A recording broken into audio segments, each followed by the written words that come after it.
장원을 발표하겠소. 이번 과거시험의 장원은 장원이요.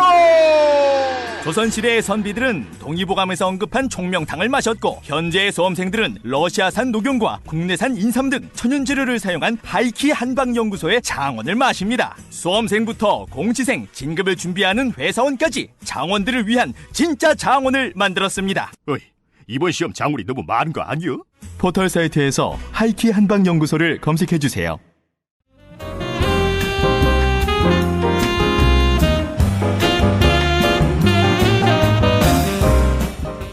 친숙한 영혼들 혹은 나를 지켜주는 영혼들을 만났다면 빛의 존재가 등장합니다. 8단계 빛의 존재. 많은 체험자들이 그들에게 매우 심오한 영향을 미친 사건으로서 빛의 존재와의 만남을 이야기합니다. 영어로는 being of light예요. 그렇죠. 그러니까 뭐 존재의 빛, 뭐 빛의 존재 정도 될 것 같아. 이런 빛의 존재는 보통 희미한 빛으로 처음 등장하지만 곧 급속도로 밝아지면서 마침내 지상에서는 찾아볼 수 없을 정도의 휘황찬란한 빛으로 변한다고 합니다. 레이먼드 무디에 따르면 체험자들은 한결같이 빛의 존재에 대해서 말하며 그 빛을 인격적이었던 것 같다라고 묘사한다고 해요. 공통적으로 빛의 존재를 언급하지만 그 정체가 무엇인지에 대해서는 다양하게 사람들이 설명합니다. 레이먼드 무디는 이러한 차이가 발생하는 이유가 종교적 배경 혹은 교육의 차이 때문에 발생한다라고 생각한다는 거예요. 그럴 수 있죠. 그렇죠. 예를 들면 체험자 중에서 기독교인은 그 빛을 그리스도라고 자꾸 얘기했대. 반면에 유태인 남녀가 있었는데 그들은 천사다라고 얘기했고 무신론자들은 그냥 빛이다라고 얘기했고. 아마 그 서유기 주인공이었다면 뭐 관음보살이다 이렇게 얘기했을 수 있겠죠. 그렇죠. 티벳 사자에서에서 동일하게 나오지 않습니까?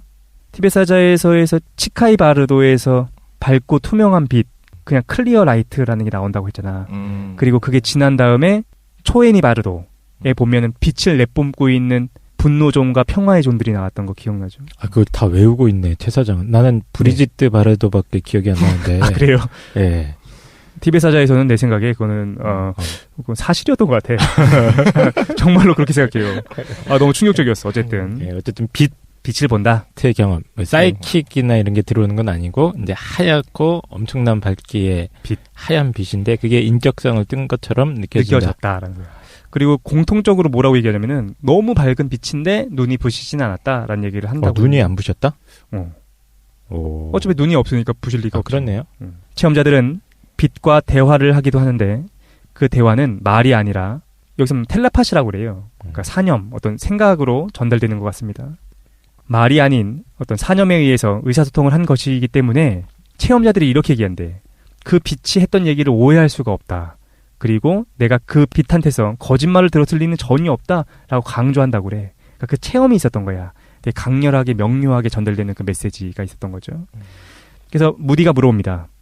빛한테 도대체 어떤 얘기를 들었는지 계속해서 물어봐요. 그럼 체험자들이 표현을 좀 어려워합니다. 그 비언어적인 사념을 언어로 간신히 설명해줘요. 대략 이런 내용들을 물어본다고 합니다. 빛이. 당신은 죽을 준비가 되어 있는가? 당신은 죽을 각오가 되어 있는가? 당신은 일생 중에 내게 보여줄 만한 어떤 일을 해냈는가? 당신은 인생에서 무엇을 성취했는가? 당신의 삶은 가치 있는 삶이었는가?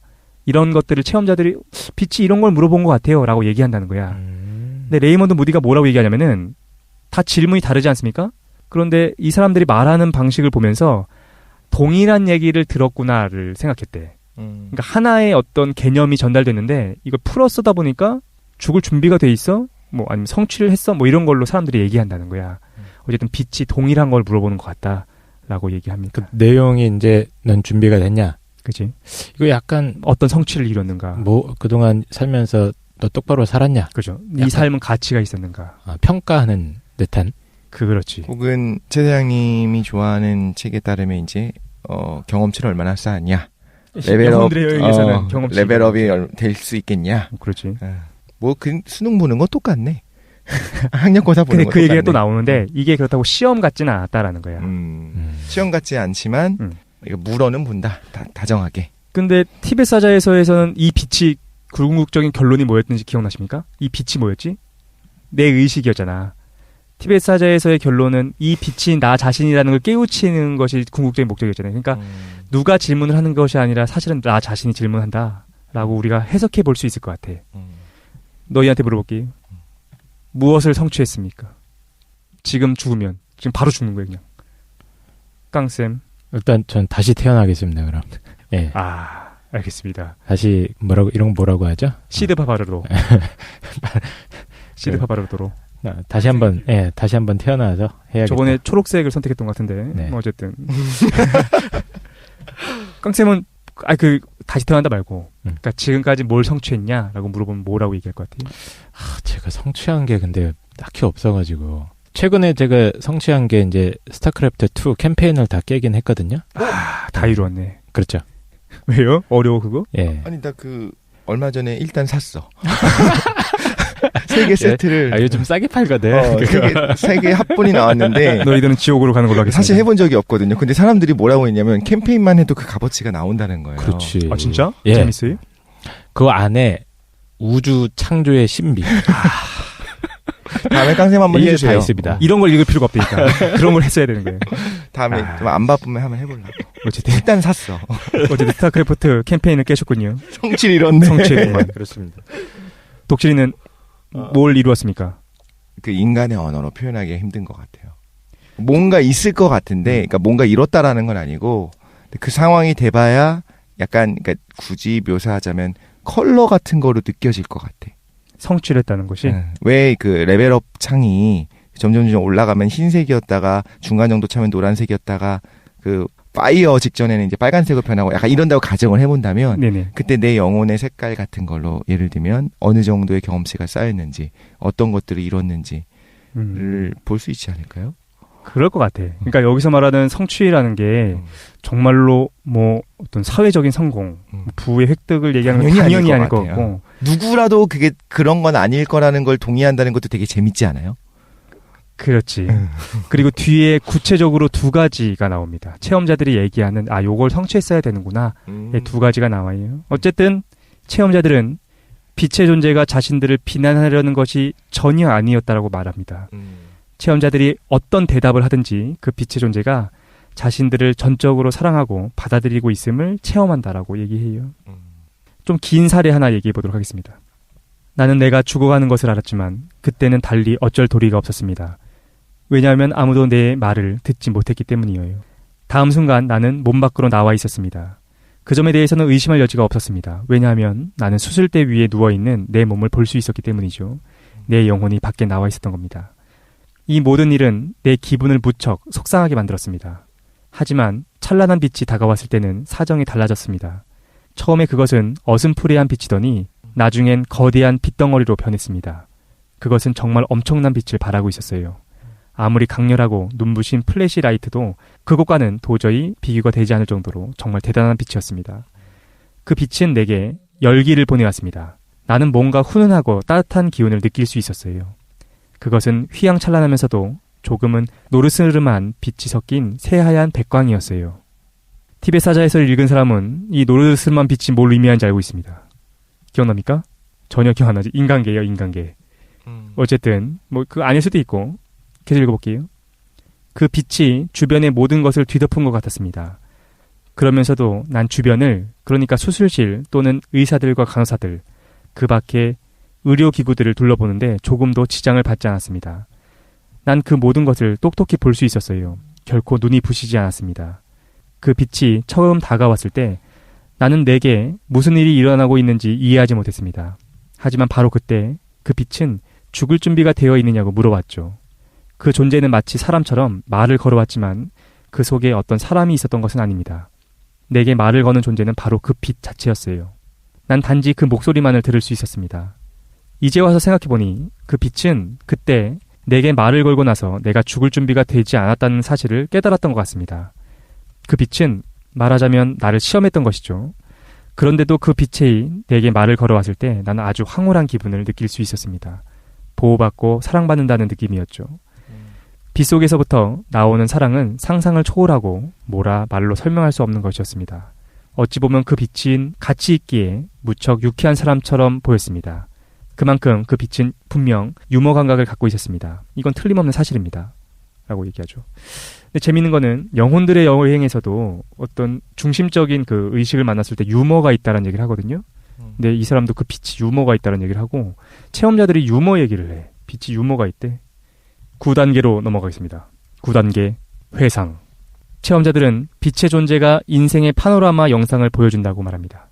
무디에 따르면 체험자들의 이야기를 통해서 그 파노라마 영상은 빛의 존재가 이 사람을 평가하기 위해서 보여주는 것이 아니라 체험자 자신의 인생을 스스로 성찰하게 하기 위해서 보여주는 것으로 보인다라고 무디는 말하고 있어요. 우리가 알고 있는 거 아닙니까? 우리가 죽을 때 막 인생이 막 스쳐간다고 하잖아. 그 얘기를 하는 것 같아요. 이 회상의 특징은 빠르게 지나간다는 것입니다. 시간의 순서를 따르는지는 사람마다 달라요. 어떤 사람들은 회상이 아주 찰나 동안 진행되지만 현실감 있게 시간의 순서대로 진행된다라고 얘기하는 사람들도 있고 중요한 장면들만 뽑아가지고 보여준다라고 하는 사람들도 있습니다. 사람마다 좀 다른 것 같아요. 체험자들의 증언에 의하면 이러한 회상 과정에서 빛의 존재가 2가지 요소를 강조하는 듯 했다고 얘기합니다. 이게 중요해. 빛의 존재가 우리한테 요구하는 게 있는 거야. 성취했느냐라고 물어볼 때 우리한테 요구하는 게 2가지인 것 같아요. 첫 번째, 손발이 오그라들지만 사람을 사랑하는 법을 배우는 것을 중요시한다고 합니다. 그리고 2번째, 지식을 획득했느냐를 중요시한다는 것 같아요. 그러니까 사랑과 지식을 중요하게 생각하는 것 같아요. 지식은 뭐에 관한 지식일까요? 그건 구체적으로 안 나오는데 계속해서 배워나가는 것에 대해서 얘기한다는 거야. 지금 일단 깡쌤과 저는 사람을 사랑한다는 게 뭔지는 배웠으니까 얼씨구 50% 정도는 됐네요. 그래요? 제가 봤을 때 아직 멉니다. 네. 그래요? 저는 더 배우는 걸로. 네. 부족함이 많기 때문에. 사실 손발이 오그라들 것 같게 나는 사랑이라는 용어만 나오면 손발이 오그라들긴 하는데 영혼의 상태가 됐을 때의 사랑이라고 하면 우리가 생각하는 그런 사랑이랑 좀 다른 형태일 테니까. 뭐 인류애적인 보편의 정도는 얘기하겠지 뭐 그죠? 그리고 지식 획득을 강조한다고 합니다. 사람들이 공통적으로 얘기한대. 근데 재밌는 게 영혼들의 여행에서도 이 얘기가 나와요. 지식을 우리가 배워나가는 것에 대한 얘기를 하잖아. 아니면 현대인의 강박인가? 배움이라는 것을 높게 평가하는 게 현대인의 강박은 아닐까 생각합니다. 아닐 수도 있다는 생각이 살짝 드는 게 오히려 임사 체험을 한다면 우리가 이제 생각해 볼 때 야, 지식이라는 건 하나도 의미가 없더라. 라고 될 수도 있는데 여기서 오히려 그게 중요하다라고 했으니까 이 지식이 우리가 알고 있는 뭐 예를 들자면 물리학적인 지식 이런 건 아닐 거라고요. 그럼 여기서 말하는 건 뭐 모르겠어. 뭐가 됐든 간에 어떤 그런 지식이 되겠죠. 우리가 가치 있다고 생각하는 그 지식, 지혜로서의 어떤 지식 이런 거일 수도 있고. 지대노벨의 지식인가? 그럴 수도 있지. 우리가 여러분의 영혼에 영양가를 드리고 있는 방송입니다. 얼씨구. 그냥 수능 점수일 수도 있어요. 그렇구만. 어쩌면 배웠는가. 등급이 몇 등급이냐? 어쨌든 사랑과 지식이 중요하다라는 겁니다. 요 사례도 좀 긴데 얘는 좀 재밌어서 하나 가져왔어요. 여성의 사례. 빛은 나타난 즉시 내게 당신은 일생 동안 내게 보여줄 만한 무엇을 성취했습니까? 라든가 뭐 그런 비슷한 질문을 던졌습니다. 그리고 곧바로 다음 순간 생생한 과거의 장면들이 펼쳐지기 시작했죠. 나는 생각했습니다. 어머, 이게 웬일일까? 왜냐하면 나는 순식간에 내 어린 시절로 돌아가 있었기 때문입니다. 그땐 난 마치 그 어린 시절부터 현재에 이르기까지를 다시 한번 더 살게 되는 것 같았습니다. 잠깐 내 얘기를 좀 하면 나는 이 얘기를 어떻게 느끼냐면은 그런 얘기 많이 하잖아. 파노라마를 보여주고 내 인생을 한 번 더 경험하는 것처럼 보인다. 이걸 읽을 때마다 니체의 영혼의 기가 자꾸 생각나. 어떤 하나의 진실이었던 건 아닐까? 라는 생각이 들어가지고 우리가 우리의 삶을 계속해서 반복할 것 같아. 회상의 방식을 통해서. 근데 어쨌든 이건 내 생각이었습니다. 계속해볼게요. 시작부터가 정말 이상했습니다. 내가 아주 어린 아이였을 때 집 주변에 있는 실개천에서 놀던 일을 비롯해서 그 시절의 다른 일들, 그러니까 내 언니와 관계되는 일들, 이웃집 사람들에 대한 경험, 내가 가본 장소들이 그 속에 담겨 있었습니다. 그 다음에는 유치원에 다니던 장면이 이어졌죠. 그 중에는 내가 진짜 좋아했던 장난감을 망가뜨리고 오랫동안 엉엉 울던 장면도 끼어 있었습니다. 그건 정말 내게 충격적인 체험이었습니다. 그 뒤에도 과거의 영상들이 계속 이어져 내가 걸스카우트였을 때 야영을 했던 일을 비롯해서 초등학교 시절에 겪은 수많은 일들이 펼쳐졌죠. 뭐 중학교, 고등학교 그런 시기를 보게 됐습니다. 그리고 세월을 다시 겪은 뒤에 마침내 내가 처한 죽음의 순간까지 이르게 되었던 거죠. 과거의 장면들은 매우 생생하게 시간적 순서에 따라 차례차례 전개되었습니다. 그것은 마치 그곳에서 펼쳐진 입체적인 모습을 총천연색으로 생생하게 느끼고 지켜보는 듯한 느낌이었어요. 예를 들어 나는 장난감을 부러뜨리는 나 자신의 모습을 볼 수 있었습니다. 난 그 모든 동작을 지켜볼 수 있었던 거죠. 그렇지만 그때는 그 아이의 시각에서, 그러니까 과거 나의 시각에서 사물을 바라볼 수는 없었습니다. 그것은 마치 영화 속의 내 모습을 보는 것처럼 그 꼬마 소녀가 나와는 서로 다른 존재, 밖에서 놀고 있는 수많은 아이들 가운데 한 아이에 불과한 것처럼 느껴졌어요. 그러면서도 그 꼬마 소녀는 바로 나 자신이었습니다. 나는 바로 어린 시절의 내 모습을 보고 있었던 거죠. 그 꼬마는 바로 내가 했던 그대로의 행동을 하고 있었습니다. 과거의 장면이 펼쳐지는 동안 나는 빛의 존재를 보지 못했습니다. 그는 내게 일생 동안 무엇을 성취했느냐고 질문을 던진 곧바로 사라졌기 때문입니다. 그렇지만 난 회상이 지속되는 동안 그가 내 옆에 있었다는 사실을, 내 과거를 되살려준 이가 바로 그라는 사실을 알고 있었습니다. 왜냐하면 그가 계속 내 옆에서 장면마다 뭔가를 지적해 주었기 때문입니다. 그는 그렇게 과거의 장면들 속에서 내게 무엇인가를 보여주려고 애썼습니다. 그렇다고 해서 그 존재가 내가 과거에 행한 일들을 보고 싶어 했던 것은 아닌 듯 했습니다. 사실 그는 이미 모두 알고 있었거든요. 그는 다만 내가 기억해내야 하는 장면들을 내 앞에 펼쳐 보여주는 데에만 관심이 있었을 뿐입니다. 그렇게 회상의 파노라마가 진행되는 동안 그 빛의 존재는 계속해서 사랑의 중요성을 강조했습니다. 그는 내가 언니에게 이기적으로 굴었던 장면들을 보여주었죠. 하지만 그 다음에는 내가 언니를 진정으로 사랑하고 사이좋게 지냈던 장면들도 많이 보여주었습니다. 그는 내가 다른 사람들에게도 그렇게 행동해야 한다고, 내가 최선을 다해야 한다고 말했습니다. 그는 내가 그 속에서 뭔가를 깨우치기를 바랬습니다. 그 빛은 배움의 문제에 대해서도 무척 관심이 많은 것 같았어요. 그는 내가 공부를 계속할 거라고 이야기하면서 자신을 다시 만나게 되었을 때에는 배움에 대해서도 물어볼 거라고 말해주었습니다. 그가 배움은 영원히 계속될 거라고 말해주었을 때 나는 사후에도 계속 배워야 할 거라는 느낌을 받았습니다. 회상 중에 내가 두려움을 느꼈을 때는 이대로 생을 마감해서는 안 된다는 생각이 들었을 때뿐이었습니다. 어쨌거나 나는 전체적으로 그 과거의 회상을 즐겼습니다. 그건 정말 재미있는 일이었어요. 그것은 마치 어린 시절로 되돌아가서 인생을 다시 사는 것 같은 기분이 들었습니다. 근데 어쨌든 핵심은 이거예요. 빛의 존재를 만났고 그가 무엇인가를 보여주는데 나한테 계속 사랑과 배움에 대해서 물어봤다라는 거죠.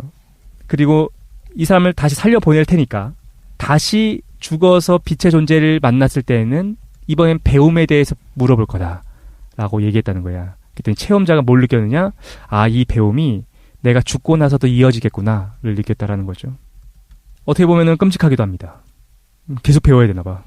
이것도 한번 물어볼까? 만약에 정말로 뇌에 문제가 발생해서 이런 것들이 보여진다. 내 과거에 행했던 것들이 제3자의 시각에 대해서 무엇인가 체험하듯이 보게 된다. 좀 이상하지 않습니까? 왜냐면 너무 잘 맞아떨어지는 거야. 좀 긍정적이고 우리 인생에 대해서 숙고하고 그럴 수 있는 요소들만이 사후세계의 고장낸 뇌 속에서 보여진다는 게 좀 이상하지 않습니까? 조상들, 내가 그리워한 사람들이 보이고 그리고 내 인생 전체를 조망하면서 무엇인가를 사유하게 하고 이게 고장난 뇌의 특성이다라고 한다면 너무 인위적이다라는 생각이 들어요. 저는 그래서 이제 만들어내는 게 아닌가라고 생각을 하는 거죠. 아까 작화증을 잠깐 얘기했었잖아요. 네. 작화증은 사실은 이제 자신의 단편적인 기억들을 메꾸기 위한 이제 본능적인 단계에서의 시도가 일어나는 거고, 그 아내를 모자로 착각한 남자라고 하는 그 올리버 섹슨이 쓴 책을 보면 거기 이제 작화증에 걸린 톰슨이라는 사람이 나와요. 이제 지미라고 하는 그 코르사코프 증후군이라고 하는 우리가 흔히 말하는 기억상실증 있잖아요.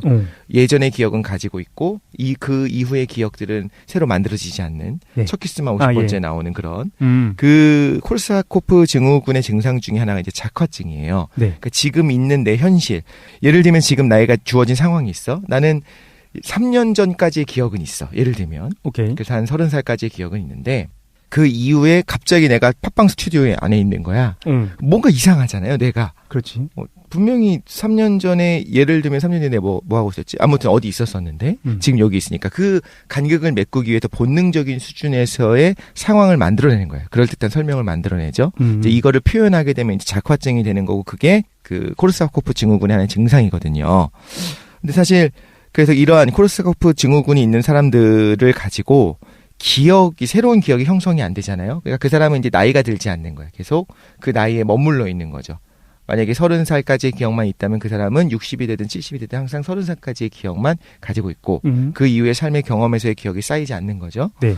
그래서 우리 자아에서 기억이라고 하는 게 얼마나 큰 위치를 차지하고 있는지 우리는 다 알잖아요. 그렇지. 그렇죠. 그래서 이제 올리버 섹슨이 그런 사람들을 두고 영혼이 과연 있을까라고 자문할 정도로 굉장히 치명적인 부분이에요. 근데 그 사람도 뭘 구분을 못하냐면은 뇌의 현상이라는 것과 의식이라는 것, 그걸 구분 못하고 그냥 고장난 뇌를 보면서 그걸 영혼과 동일시하고 있는 오류가 있는 것 같아. 근데 그렇죠. 이거는 약간 토론했었던 탄식 것 같은데? 같은 얘기였어요. 그러니까 올리버 섹슨이 그러니까 그 과연 영혼이 있을까라고 탄식하면서 얘기할 정도의 증상인데 이제 여기서 제가 집중하고 싶은 거는 작화증에 집중하고 싶은 거죠. 우리 뇌가 본능적인 단계에서 뭔가 간극을 메꾸려는 시도들을 할 수밖에 없다.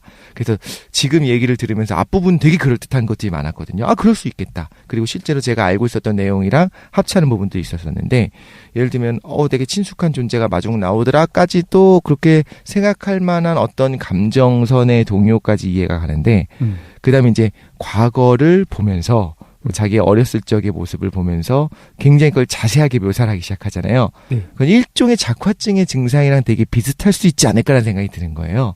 그래서 정말로 이 사람이 과거를 정말로 자세하게 바라봤다기보다는 이후에 만들어낸 게 아닌가. 근데 이거 김도인이 사실 있어야 되는데 김소인이 그거 얘기하잖아요. 옆에 있습니다. 영혼으로 불러내도록 네. 합시다.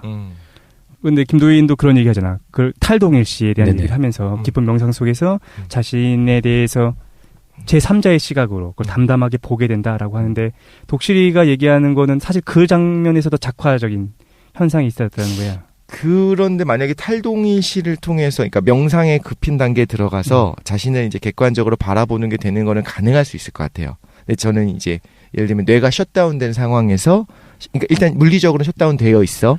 그런데 실제로 의식은, 여기서 말하는 의식이 자신의 과거의 어린 시절을 얼핏 예를 들면 뭐 색깔처럼 혹은 빛처럼 싹 하고 지나가는 것이 아니라 구체적으로 저기서 놀고 있는, 예를 들면 사고가 있었고 너무 자기가 후회하는 일이 있었어. 저기서 저런 선택을 하면 안 됐었어. 막 이런 식으로 이렇게 외치고 정말 영화처럼 이러지는 않을 거라는 생각이 드는 거예요. 그거를 만들어낸 게 아닌가. 일단 기본 전제는 깔아야 됩니다. 이 다수의 사람들이, 사실은 레이먼드 모디도 그 얘기하거든요. 이 다수의 사람들이 실제로 나를 속이기 위해서 거짓말을 하고 있는 그런 건 아니다라는 저도 거야. 그러진 않을 것 같아요. 그리고 우리가 여러 가지 세계 문화 속에서 자신의 삶을 회상하게 되는 사람들이 많다는 얘기를 들어오잖아요. 네. 뭔가 그런 현상은 있는 것 같아. 지금 우리가 집중해야 되는 건 그 현상에 대한 근원이 뇌의 문제인가 아니면 그걸 초월한 문제인가에 대한 얘기가 그쵸. 전제가 일단 되는 거야. 근데 독실이가 얘기하는 거는 어떤 내가 이미지를 더 씌운 것들이 작용했을 가능성을 배제할 수 없다라는 그쵸. 거야. 저는 초월했으면 좋겠고 그거일 거라는 이제 개인적인 주관적인 믿음은 있지만 이 자리에서 이야기를 할 때 그게 사실이에요라고 얘기할 만한 과학적 근거는 부족하다라는 거죠. 근데 반대로 생각해 보면 더 문제가 있어. 고장난 뇌 속에서 발생하는 공통된 현상이라고 얘기를 자꾸 우리는 하고 싶은 거야. 그렇지. 근데 생각해 보면 이 사람들이 만들어내는 이미지, 내 뭐 친족이 됐든 그리워하는 사람들이 됐든 아니면 내 과거의 기억들이 나타나는데 그 과거의 기억들이 어떻게 나타날 거냐면은 사물도 보이고 언어로서도 표현될 수 있고. 무슨 말이냐면은 그 고장난 뇌 속에서도 나의 이성적인 능력이 계속해서 작동하고 있었다라는 거야. 저는 반대로 고장난 뇌에서 있었던 일이 아니고 다시 임사체험을 하고 살아났잖아. 끝나고 회복되는 과정 중에서. 그때 내가 확 만들어낸 이미지가 아닐까. 왜냐하면 예를 들면 이거예요. 내가 이제 유체 이탈을 경험하기 시작했어. 그래서 나를 둘러싸고 있는 의사 선생님과 뭐 간호사들이 있어. 근데 의사 선생님이 사실 안경을 끼고 있는데 녹색 안경이었는지 브라운색 안경이었는지는 분명히 모를 거라는 거예요. 그러니까 그거는 어떤 얼핏 되는 이미지로 이렇게 나가가는 거지 실제로 보는 건 아닐 거라는 생각을 하고, 이건 예전에 다큐멘터리도 봤던 것 같은데 임사체험의 사례들이 너무 많으니까 그걸 한번 과학적으로 증명해보고 싶었어. 그래서 그 수술실 조명 위에다가 잡진가 책을 나도 그거 봤어요. 얘기했었죠. 책을 하나 놔뒀어.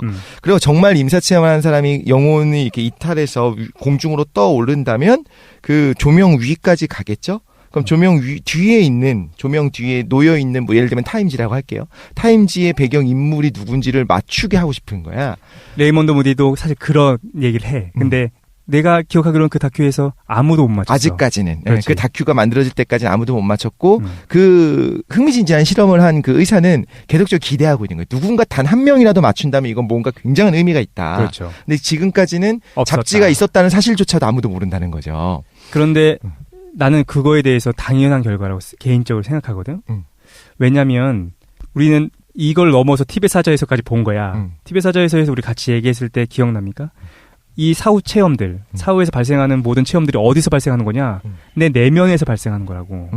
내 어떤 기억들을 갖고서 내 내면에서 발생하는 거라고 생각해. 그래서 나는 정말로 유체 이탈이 안 일어났다라고 생각해. 난 개인적으로. 물리적인 건 아니다. 그렇지. 내 내면. 그걸 다른 느낀 거다. 그렇죠. 저도 당연히 그럴 거라 생각해요. 그러니까 사실. 타임즈를 숨기든 그건 절대 못 볼 거야. 왜냐면 그 내면으로 침잠해가는 그 사자가 본 것이 아니기 때문에. 거기다가 의사가 예를 들면 날 지켜보고 있었던 그 의료진이 몇 명이었는가 이건 사실 중요한 게 아닌 거야. 그 얼핏 이미지 있죠. 내가 치료받고 있었다라고 하는 걸 갖고 내가 만들어낸 거다. 사실 그럴 수도 있고. 근데 이제 최 사장님은 어떤 걸 주장을 싣고 있냐면 우리가 어떤 물질적인 의식, 뭐 전기 신호, 뇌에서의 전기 신호를 넘어선 무언가가 있을 거라고 생각을 한 거고. 결국 내면으로 가다 보면 다른 차원으로 갈 것 같아. 근데 저도 거기에 사실 동의합니다만 스스로 반박을 해보는 거지. 오케이. 그런데 그게 아니라면 그냥 순수하게 의학적인 혹은 과학적인 설명의 세 차원에서의 설명은 어떤 것이 있을 수 있을까 아니, 생각할 저는 때는 지금 두 분한테 굉장히 실망하고 있습니다. 예. 왜냐하면 저는 물리적으로 유체 이탈이 되는 거 아닌가 지금 이렇게 홀라당 넘어갈까 하고 있었는데 아, 정말요? 두 분이 그걸 부인하고 계시면 어떡합니까 지금? 아니 그러니까 부인할 수도 있다라는 거죠. 알겠습니다. 그런 가능성도 있다. 어쨌든 지금 이 얘기가 굉장히 길어졌는데 제가 쭉 따라오다 보니까 핵심적인 경험 중에 하나가 지금 길게 얘기되는 경험 중에 하나가 엄청 밝은 빛. 그렇습니다. 인격성이 있는 것 같은데 뭔가 이제 그 추궁까지는 아니지만 어쨌든 뭔가 너 그동안 어떻게 살았니? 이런 질문이 좀 난감하지만 들어온다. 그렇죠. 네, 그리고 그 질문과 동시에 쭉 내 삶을 이렇게 되돌아보면서 그 영화 같이 회상이. 네, 회상이 쭉 이어지면서 막 기뻤던 일, 슬펐던 일, 내가 후회스러웠던 일들이 또 주마등처럼 쑥 지나간다. 그러면서 옆에서 빛이 얘기해줘. 음. 여기서 사랑을 배웠어야 된다. 더 배움이 필요하다. 뭐 이런 것들. 그분이 뭐 대검 특수부나 평가관. 예, 그런 수사관이 아닐까 싶기도 한데요. 어쨌든 질문을 하고 나가는 게 그런 거구나. 근데 사실은 캠코더는 돌아가고 있어. 그 티벳 사자에서에도 연마가 보여주잖아요. 기억납니까? 그 막 도망쳐 다니고 있으면 연마가 나타나. 염라대왕이 나타나가지고 하얀색 조각돌하고 검정색 조약돌로 내 죄의 성과를 보여주잖아. 그러면 사자가 난 죄를 짓지 않았어요. 그러면은 연마가 카르마의 거울을 보여준다고 하잖아요. 그럼 거울을 물증. 보면 다 나온다는. 다 비슷비슷한 것 같아. 물증. 대검 수사부라? 네, 대검 특수부. CCTV로 다 찍어놨어. 빼도 박도 못한다.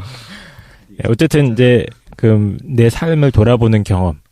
요거에 대한 해석이 지금 두 분이 좀 갈렸던 것 같은데. 네네. 예. 그 다음에 또 뭐가 있습니까? 지금 15개 중에 요게 지금 9번째 아닙니까? 사실 여기까지 거의 핵심이고 뒤는 사실은 짧아요. 10번째 단계 뒤에 걸 간추려한 다음에 조금 더 얘기를 해보도록 합시다. 10단계로 넘어갑시다. 경계 또는 한계를 만나게 됩니다. 한계? 그렇지. 경계까지 간다는 거야. 체험자들은 경계 혹은 한계라고 말할 수 있을 만한 것들을 체험합니다. 그것이 다양하게 표현돼요. 어떤 사람은 물줄기다, 잿빛 안개다, 문이다, 들판을 가로지른 울타리다, 단순한 선이다, 선이 안 보이는데 선이 있는 것처럼 느꼈다. 뭐 여러 가지로 얘기를 합니다. 공통점은 경계가 있었다는 거죠. 사례 하나 볼까요? 나는 심박정지로 죽었습니다. 그때 나 자신이 기복이 완만한 어떤 들판에 서 있다는 것을 깨달았어요. 그곳은 정말 아름다운 곳이었습니다. 사방의 모든 것이 강렬한 초록빛으로 물결치고 있었거든요. 그것은 지상에서는 도저히 찾아볼 수 없는 색깔이었습니다. 그곳에는 영감에 넘치는 아름다운 빛의 무리가 있었습니다. 그 빛은 내 주변을 가득 채우고 있었어요. 그러던 중에 나는 내 앞에 들판을 바라보다가 어떤 울타리를 하나 발견했습니다. 나는 그 울타리를 향해 나아가기 시작했어요. 계속 살펴보니 그 울타리 너머에서 어떤 남자가 마치 나를 마중 나오는 듯 울타리 쪽으로 다가오고 있었습니다. 나는 그에게 다가가고 싶었지만 갑자기 몸이 다시 뒤로 밀려나기 시작했습니다. 그것은 도저히 내 힘으로는 어쩔 수 없는 일이었습니다. 내가 그렇게 뒤로 다시 끌려 들어가면서 그를 보니까 그도 돌아서서 울타리에서 멀어지고 있었습니다. 그러니까 이 사람들은 이제 죽지 않은 사람들이니까 어디까지 갔다가 돌아오는 체험들을 한다라는 겁니다. 11단계 다시 그래서 돌아오게 돼요. 체험자들은 죽음 직후 자신의 육체로 되돌아가고자 하는 열망을 느끼지만 죽음의 체험이 계속 진행되고 있으면 반대로 지상으로 돌아가고 싶어하는 마음이 점점 없어진다고 합니다. 그리고 특히 빛의 존재를 만난 체험자들일수록 이런 경향이 강하다고 해요. 하지만 어쨌든 돌아오게 되는 거죠. 근데 재밌는 거는 지상으로 돌아올지를 선택하는 것이 자기의 어떤 선택에 달려있다라고 대부분이 말한다는 거야. 실제로 체험자들은 다시 돌아올지에 대한 선택이 자기에게 달려있다는 느낌을 강하게 받았다고 합니다. 그런데 이런 거예요. 내 아이를 부양해야 한다. 혹은 학업을 마쳤으면 좋겠다. 근데 읽었던 오늘 이 살인 얘기 안 할 텐데 어떤 사례가 있었냐면은 한 학기가 남은 거야. 근데 그거를 하고 싶었대. 그래서 돌아오게 됐다. 뭐 그런 얘기도 있어요. 지식이 중요하니까. 근데 자기 마음이 중요한 것 같아. 별로 안 중요한 거지만 실제로 우리가 보기엔 뭐 그게 한 학기가 남은 게 뭐가 중요합니까? 근데 자기가 순간에. 느끼기엔 그게 중요하면 돌아가는 것 같아. 그치, 그게 중요한 거지. 그때 누군가에게 그 얘기를 했었으면 좋았을 텐데 뭐 고백하지 못한 것이 천추의 한이 되었다면 돌아가고 싶겠죠. 내일이 내가 갯돈 타는 날인데 그거 받았어야 되는데 하루만 더 그러니까 돌아갔을 텐데. 하지만 놀랍게도 자기 선택과는 무관하게 되돌아오기도 합니다. 뭐 신이나 혹은 빛의 존재가 더 살 수 있도록 허락해 주셨다라고 말하는 체험자들도 있대요. 종교인이거나 그런 사람들이겠지. 그걸 꼭 좋아하는 건 아니라는 거죠. 근데 문제는 많은 분들이 그냥 여기서 안식을 얻고 싶어 하는데 돌아가는 거야. 돌아가는. 예전에 어렸을 때 읽었던 책인데 그 세계 사형백과라는 책이 있었어요. 그런 걸 왜 읽었습니까? 세계 사형백과? 백과. 그거를 이제 한 5살 때 읽었다. 그 정도는 아닌데. 읽고 매우 좋아했더라. 사이코패스기가. 근데 그 내용이 뭐냐면 그 사람은 이제 사형을 반대하는 거야. 사형을 폐지해야 된다. 그래서 다양한 사례들을 알려주는데 교수형에 대한 체계적인 연구를 하는 사람이 있었어요. 정확히 이름이 조셉 랭이었나? 아닌데 그 다른 사람 같은데. 근데 그 사람이 연구를 하면서 인도적인 방법의 교수형을 생각을 하는 거예요. 어떻게 하는 것이 가장 사형을 당하는 사람들을 고통을 적게 줄 수 있을까? 그러면서 이제 연구를 시작했어요. 그래서 요즘에 이제 롱드랍 방식 뭐 이렇게 해갖고 위에서 떨어뜨려가지고 목뼈를 부러뜨리면서 단숨에 지금은 이제 즉사를 시키거든요. 지금의 방식은 그래요, 사실. 전기 의자 이런 게 아니고 지금도 우리나라에서는 교수형을 시키잖아요. 근데 그게 목을 이렇게 매달아서 끌어올리는 것이 아니라 덜컹하면서 바닥이 딱 꺼지면서 공중에 대롱대롱 매달리는데 그것도 어느 정도 낙하하다가 뭐 1m 뭐 얼마 정도를 낙하하다가 탁 목의 옆에 매듭 부분이 목에 확 걸리면서 목뼈가 부러지면서 사실 직사를 시켜요. 숨골을 끊어버리기 때문에, 그러니까 손상시키기 그게 때문에. 가장 고통이 덜한 거야? 그렇죠. 즉사니까 말 그대로.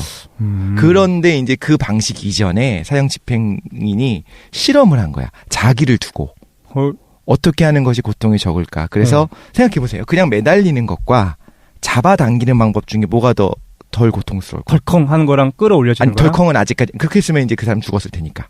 그냥 매달려서 조금씩 끌어당기는 거랑 끌어당겨서 몸을 끌어올리는 거랑 아니면 공중에 있는 상태에서 아래를 막 다리를 잡아당기는 거랑 아래로 잡아당기는 거. 그게 금방 끊어져요. 그나마 숨이? 그게 아닌 경우에는 뭐 임상적으로 10분에서 30분까지도 매달려 있는 거예요. 너무 고통스러운 거야.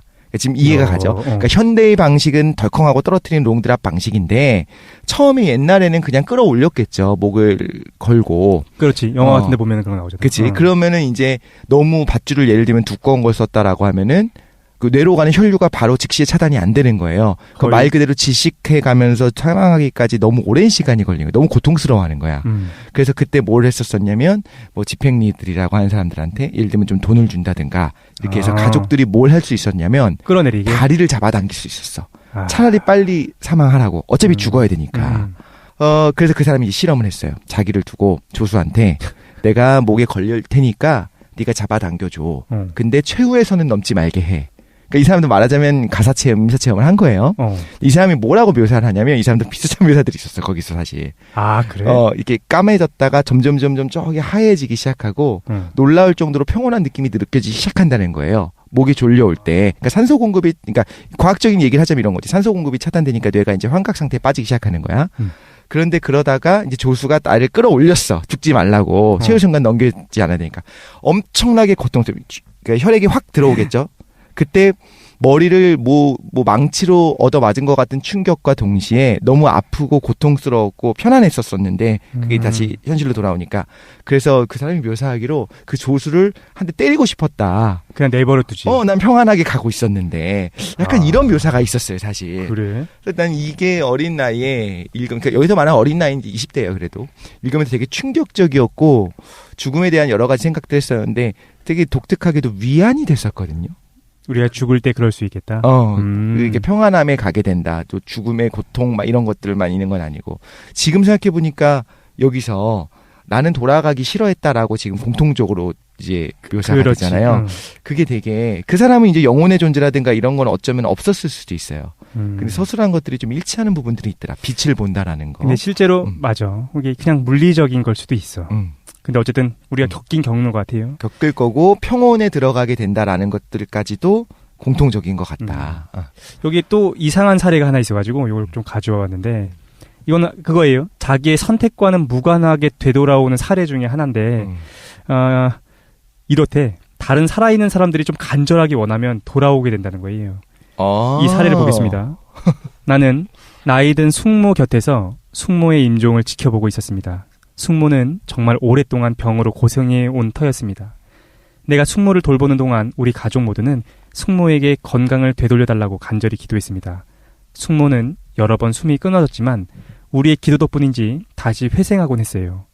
그러던 어느 날 숙모는 나를 바라보면서 말했습니다. 조앤인가 봐. 조앤, 나는 그곳에 가보았단다. 그 세계는 너무나 아름답더구나. 그래서 난 그곳에 머무르고 싶은데 너희들이 내가 이 세상에 머무르게 해달라고 기도를 하니까 그럴 수가 없단다. 너희들의 기도가 날 이곳에 붙잡아 두고 있어. 그러니 제발 더 이상 기도하지 말아다오. 그래서 우리는 모두 기도를 중단했죠. 그러자 얼마 지나지 않아서 숙모가 세상을 떠났습니다. 뭐 이런 사례가 있대. 근데 요거는 이제 좀 중요한 사례는 아니에요. 임사체험 당사자가 아니라 그걸 지켜본 사람의 제3자의 사례이기 때문에 중요한 사례는 아닌데 이런 것도 있었다라는 거죠. 그치. 근데 어쨌든 이런 일이 있다고 합니다. 12단계. 그래서 어쨌든 죽음에서 돌아왔어요. 그 다음부터는 이제 살아난 사람들의 모습인 거야. 살아난 사람들은 12단계, 다른 사람한테 말을 하기 시작합니다. 체험자들은 자신의 체험에 대해서 전혀 의심을 품지 않아요. 그들은 그것이 환상이 아니었음을 확신합니다. 레이먼드 무디 역시 자신이 면접을 진행한 체험자들은 모두 균형 잡힌 건전한 인격의 소유자였다라는 걸 강조해요. 그리고 그들이 꿈과 환상을 충분히 구분할 수 있는 사람임을 강조합니다. 체험자들은 자신의 체험이 매우 중요했다는 것을 매우 확신하고 있습니다. 하지만 그러한 체험담이 사회 속에서 이해받지 못한다는 것도 알고 있어요. 그래서 그들은 보통 입을 다뭅니다.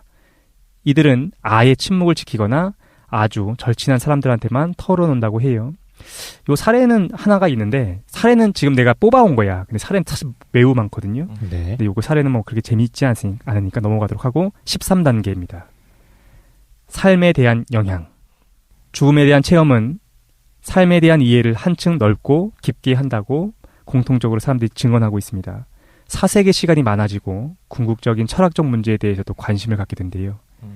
소수의 체험자는 사건 이후 심령적인 직관 능력도 얻게 된다고 합니다. 그러니까 이거 뭐 초능력 이런 건 아니고 저 사람이 매우 힘든 상태인가 보다 아닌가 보다를 좀 보게 된대. 어쨌든 체험자들은 일관되게 죽음의 체험에서 모종의 교훈을 얻었음을 밝히고 있습니다. 그리고 아까 했던 얘기예요. 사랑과 지식 탐구. 사랑과 지식 탐구가 매우 중요하다고 말을 합니다.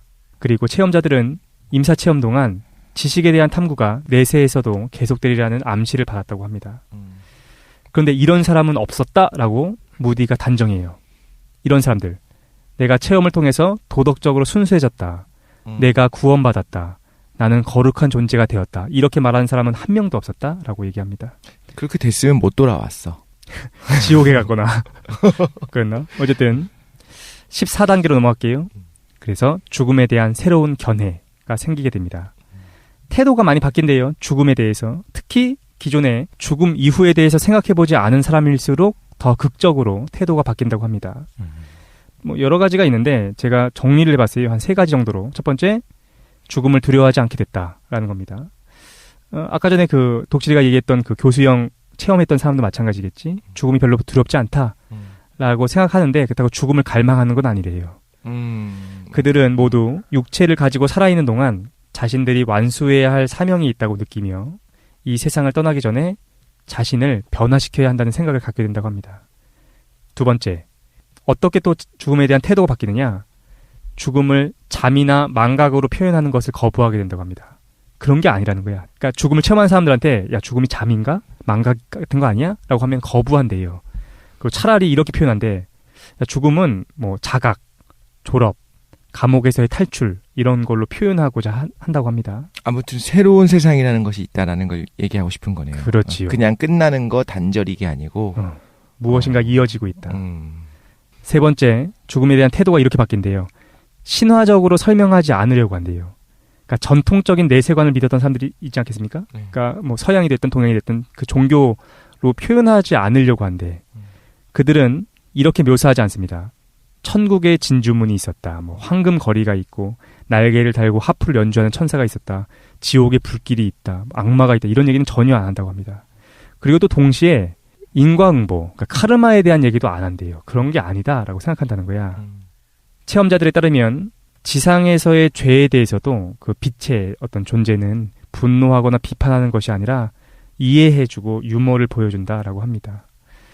마지막 15단계, 확증. 이게 궁금한 거죠. 객관적 증거가 있느냐. 이게 마지막 단계입니다.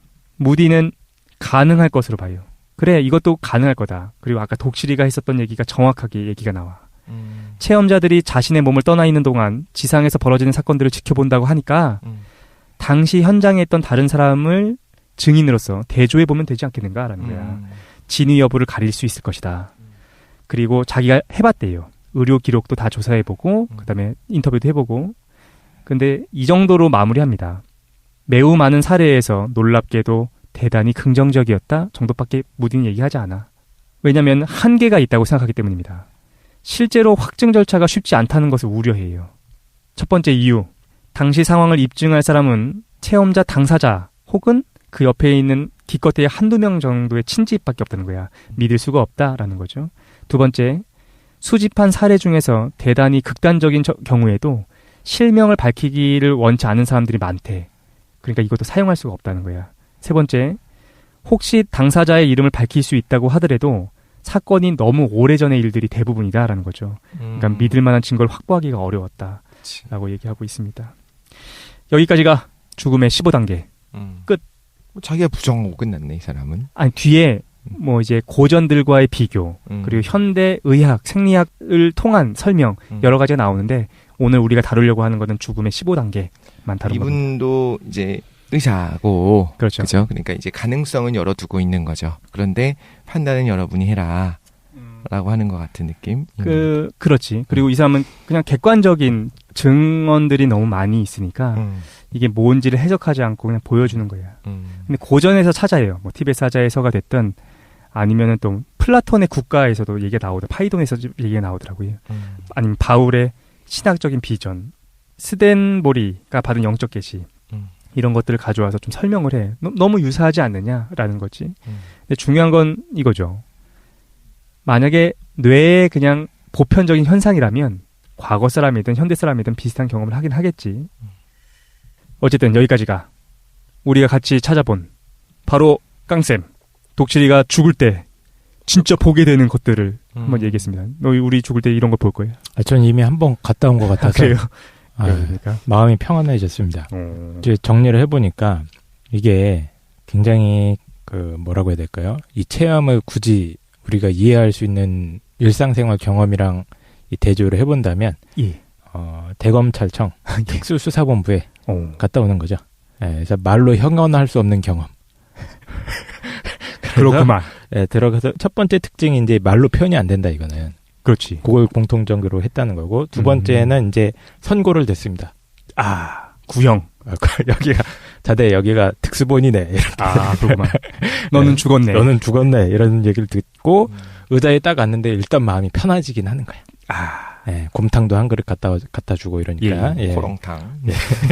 근데 이제 윙윙 소리가 난다. 이런 얘기 해주셨죠? 이건 어떻게 해요? 전기?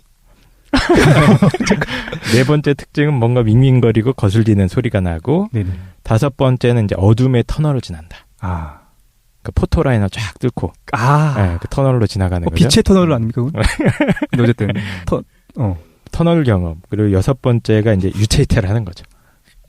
이건 제가 하지 않았습니다. 제가 했습니다. 기억이 나는 나지 죄를 짓지 않습니다. 제 안에 있는 다른 존재가 그러면 카르마의 거울이 나오겠네 이제. 그렇죠. 그리고 CCTV를 보여줘. 그 수사본부에 딱 들어가면 미리 잡혀와 있던 뭐 여러 수석들이나 이런 사람들 딱 잡혀 있고 그 상태에서 이제 다른 영을 목격을 하는 거죠. 이게 7번째 특징. 박수 치고 있어. 너도 왔구나. 너도 왔구나. 고향으로 왔구나. 예, 그리고 8번째가 이제 이게 이제 특이한 것 같아요. 이 경험이 사실은 이제 신비체험 관련된 문헌들 저는 읽은 것들이 대학교 다닐 때 좀 있었는데 굉장히 유사한 게 이건 것 같아요. 거대한 빛이 내 몸을 이렇게 감싸면서 굉장히 포근하고 아름다운 느낌이 쫙 나면서도 이제 인격성을 가진 그리고 질문하고 대화하는 존재. 유머러스한 존재. 예. 그게 이제 검사죠. 예, 서울중앙지검의 유머도 있고. 유머 있고, 그래.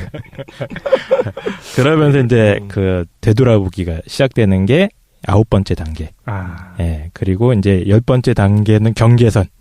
깜빵의 경계에 갔다가, 예, 11번째 단계에서 돌아와서 이제 내 삶이 바뀌고, 내가 어떤 죽음에 대한 뭐 새로운 관점이 생기고, 또 내 임사체험에 대한 확신이 있다, 이거 아닙니까? 그렇지. 예. 이런 것들을 쭉 제가 한번 들어봤는데 이게 제일 재밌는 거는 이런 것들을 갖다가 이제 우리가 막연하게 추정하는 것이 아니라 이거는 실제로 사례집인 거죠, 일종의. 그렇죠. 이 책이. 그렇습니다. 어쨌든 유물론자가 해석할 수 있는 최대치를 여러분은 들으셨습니다. 그렇습니다. 이 경험은 대검 특수부 갔다 오는 경험이다. 그렇군요. 어쨌든 우리는 그래서 임사체험에 대해서 간접적으로 한번 체험을 해봤고 사실 나는 여기 아까 나오죠. 간절히 뭔가 죽음을 추구하거나 그런 건 아닌데 좀 기대가 되기도 해. 기대가 된다? 근데 예전에 달라이라마도 얘기한 적이 있었거든요. 가끔씩 궁금하다는 거야.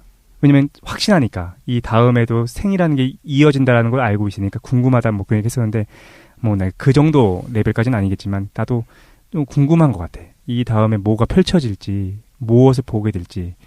그리고 독실이도 아마 그런 것들을 보면서 계속 깜짝깜짝 놀라겠죠. 뭐 이런 거였어. 뭐 그러지 않을까. 그런 생각을 많이 하게 됩니다. 토론은 중간중간에 해서 우리가 했으니까 네. 어떻게 느꼈는지 정도 얘기한 다음에 좀 마무리할까요? 보통 우리가 죽음에 대해서 구체적인 정보가 사실 하나도 없지 않습니까? 그렇지. 네, 그냥 막연하고 추상적인 거 그리고 이제 나는 겪기 싫은 거 공포스럽기도 하고 젊은 친구들 같은 경우는 특히나 이제 거기에 대한 막연한 거부감이나 공포도 현실적으로 있지 않습니까? 근데 좀 어릴 때 아예 공포를 느끼다가 청년이 되면 잊어버리는 것 같아. 그래요? 저는 지금도 무서운데.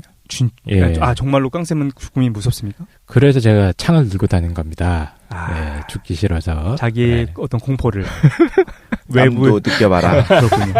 근데 진짜 궁금한데 정말로 죽음이 두려워? 근데 뭐 평소에 이게 두렵다는 생각을 하는 건 아닌데 이제 저는 뭐 호러 영화나 이런 것도 잘 못 보거든요. 그래요? 실제로 뭐 귀신 나오는 거 이런 거 굉장히 못 봅니다. 그냥 겁이 많네. 사실은 겁이 굉장히 많아요.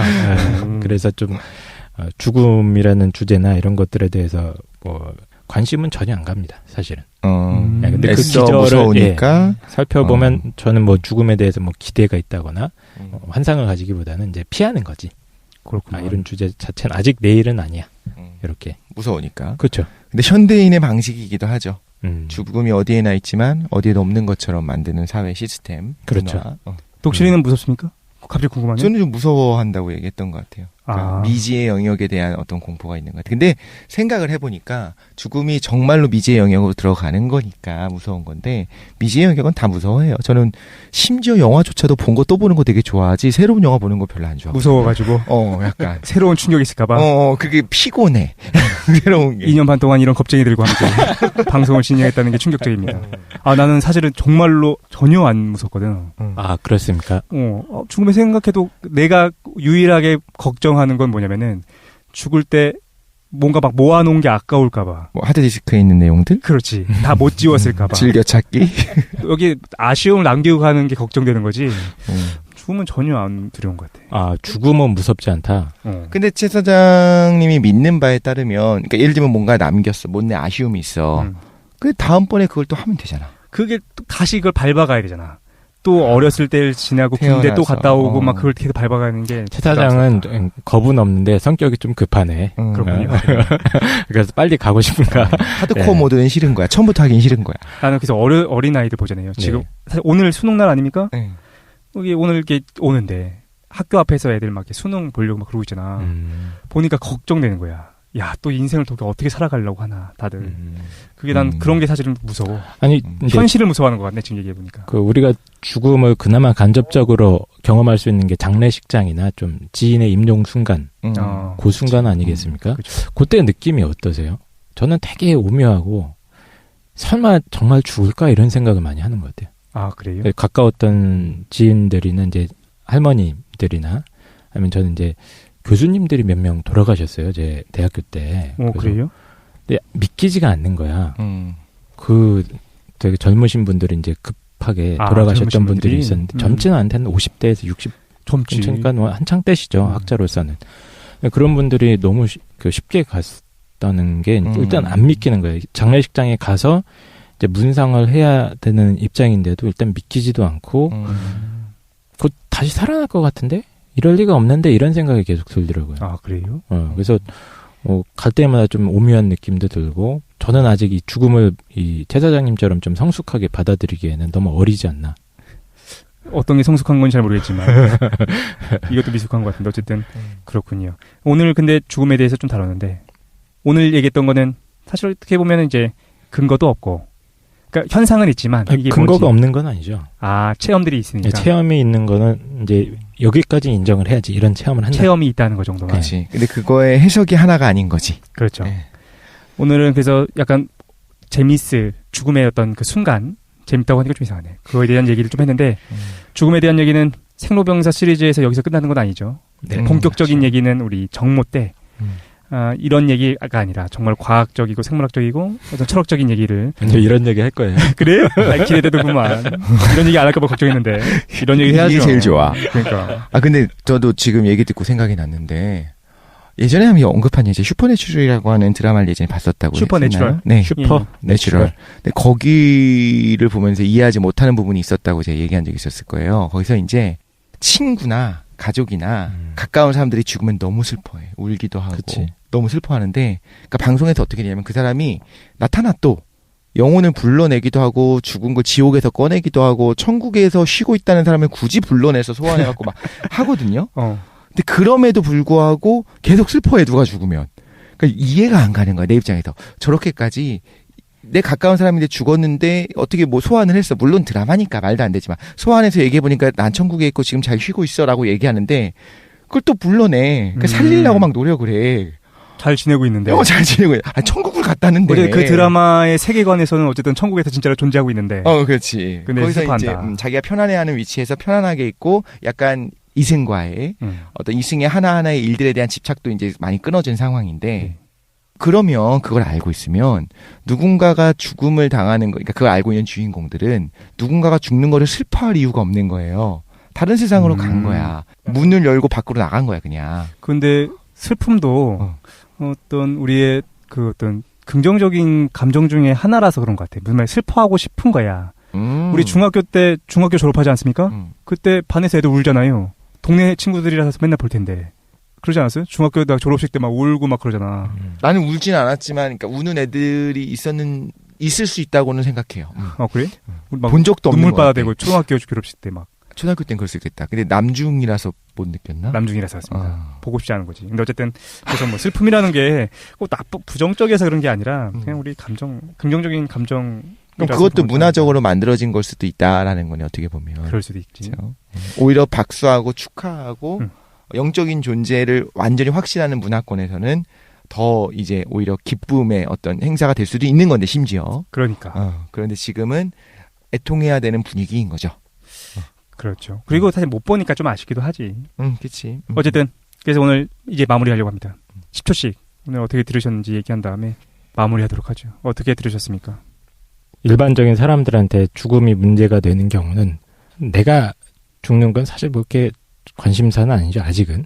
그렇지. 죽을 때가 되지 않는다면. 근데 이제 보통은 타인, 특히 이제 내가 가장 소중하게 생각하거나 항상 곁에 두고 싶은 사람들 혹은 뭐 반려동물일 수도 있고 이런 분들이 이제 하나둘씩 떠나갈 때 이때 이제 죽음이 큰 문제가 된다 이런 생각을 하는데 이 죽음에 대한 경험을 쭉 듣고 나니까 이게 우리가 생각하는 것만큼 끔찍하거나 고통스럽거나 이런 사건이 아닐 수도 있겠구나. 그 순간만큼은.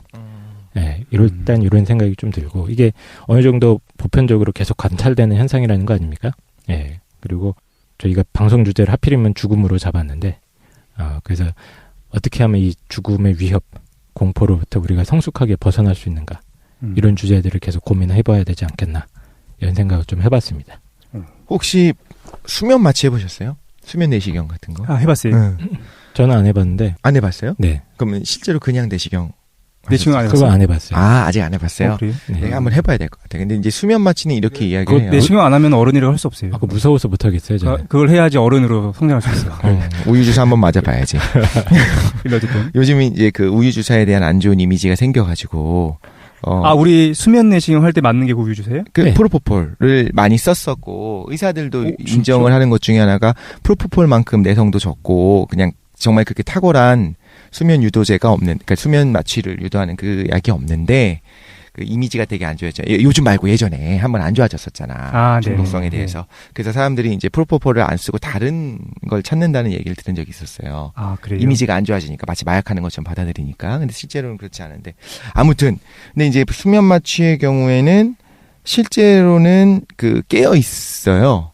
그러니까 이제 강한 그 진정 작용을 하고 있는데 이제 장기 기억으로 못 가는 것 같아. 사람이. 그래서 칼로 잘라낸 것처럼 느끼는 거지. 근데 그 순간에는 의식이 있는 거지 다. 예식 의식도 때 있고 인터랙션도 있고 가끔씩 막 의사한테 막 욕도 하고 욕도 하고 고백도 하고 이런저런 이야기들을 하는데 나중에 깨어났을 때 생각을 못 하는 거지.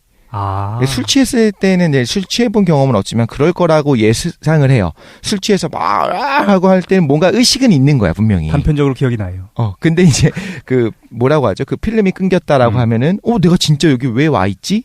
집에 내 침대에 누워 있는데 무슨 일이 있었지 기억을 못 하는 거지. 그렇다고 과거에 정말 그 단절된 건 아니었잖아요. 그런데 전신 마취의 경험은 이제 많은 분들이 하는 건 아니지만 전신 마취는 또 다른 것 같아요. 전 전신 마취 해봤는데 전신 마취는 진짜 그 공통적인 현상들이 있어요. 일단 되게 춥다고 느껴요. 수술복은 이렇게 따뜻하게 패딩을 입히는 게 아니기 때문에. 그 깨어나는 거 저도 보거든요. 그러면은 저게 인간의 육체가 동물 같다라는 생각도 많이 드는 것 같아. 뭘 받길래 그래? 깨어날 때 되게 힘들어하잖아. 막 추워하고 진짜 발발 떨고. 이게 실제로 중에 추워. 처음에 수술실 갈 때도 좀 추워요. 수술 유도 주사를 먼저 양쪽 엉덩이에 2대를 맞고, 그다음에 수술실에 실려가고 있을 때도 좀 추워. 따뜻하게 안 해줘. 뭐 그 오리털 이불을 덮진 않는다고. 되게 얇은 그 속옷도 안 입은 상태로 가운 입고 있으니까. 그 다음에 이제 마취를 이렇게 입에다 씌워줘요. 그러면서 이제 호흡을 깊이 들이마시라고 하면서 속으로 숫자를 세라고 했던 것 같아. 일단 클래시인가 봐. 그냥 이렇게 세라고 해. 그때 누구나 아마 이런 걸 느낄 거야. 나 마취 안 되면 어떡하지? 하면서 그다가 그거 없어져 그냥. 이게 진짜 면도날로 도려낸 것처럼 확 없어져 있어요. 근데 그것도 사실은 그렇게 면도날로 도려낸 건 아닌데 사실 샥 하고 꺼졌는데 그걸 도려낸 나중에 기억으로 못 갔기 때문에 장기 기억으로 저장이 안 돼서 없는 건지 아니면 그러니까 저도 잘 몰라요 그거는. 정말 일시에 딱 뇌가 셧다운이 되는 건지는 잘 모르겠고. 그렇지는 않겠지. 마취의 기장, 마취제가 어떠한 역할을 어떤 기전을 통해서 셧다운을 시키는지도 아직 완벽하게는 그 미시적인 단계에도 모든 게 밝혀지지 않았을 거라고 생각을 하는데 아무튼 현상적으로는 그래요. 근데 그러다가 이제 의식이 돌아오잖아요. 깨어날 때는. 어떻게 돌아왔냐면 저는 공통적으로 저 멀리서 싹 오는 느낌이었어. 그러니까 저 멀리 구멍이 있어. 터널 끝에. 진짜 그런 느낌이 들었어? 거기로 쑥 하고 빠져나가는 것처럼. 근데 공통적으로 뭐가 먼저 들리냐면 소리가 먼저 들려요. 그러니까 청각이 먼저 들려. 신기하네. 그리고 내가 처음에는 그랬던 것 같아. 이렇게 말도 못해. 말도 못하는데 뭔가 이렇게 지금도 오고. 그러니까. 그러네. 네.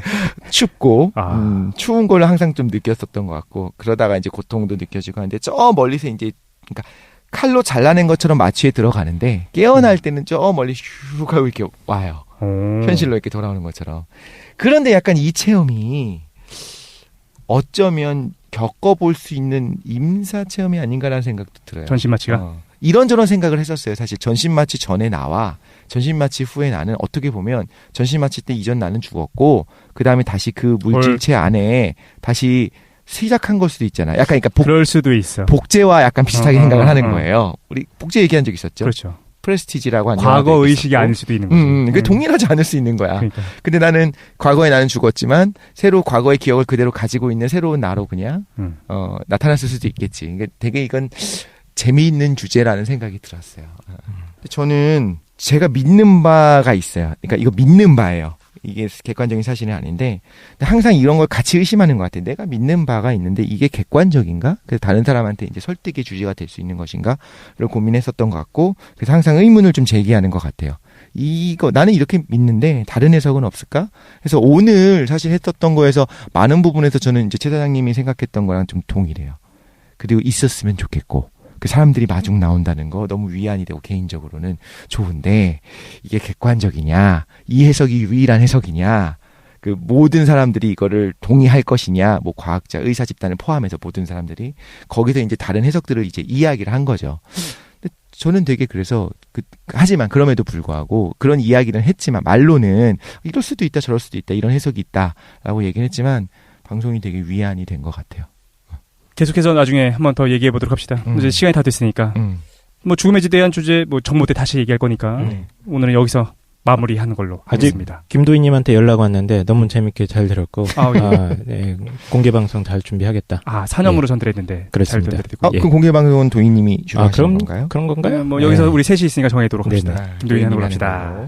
정모 재미있게 준비해가지고 다시 돌아오도록 하고 어쨌든 다시 더 재미있는 거 준비해가지고 돌아오는데 한 주 저희 쉽니다. 네. 한 주 쉬고 그래서 2주 후에 뵙는 걸로 하겠습니다. 단풍놀이가 나요? 예, 그렇습니다. 어쨌든 고생 많이 하셨고 네. 마무리하죠. 수고하셨습니다. 수고하셨습니다.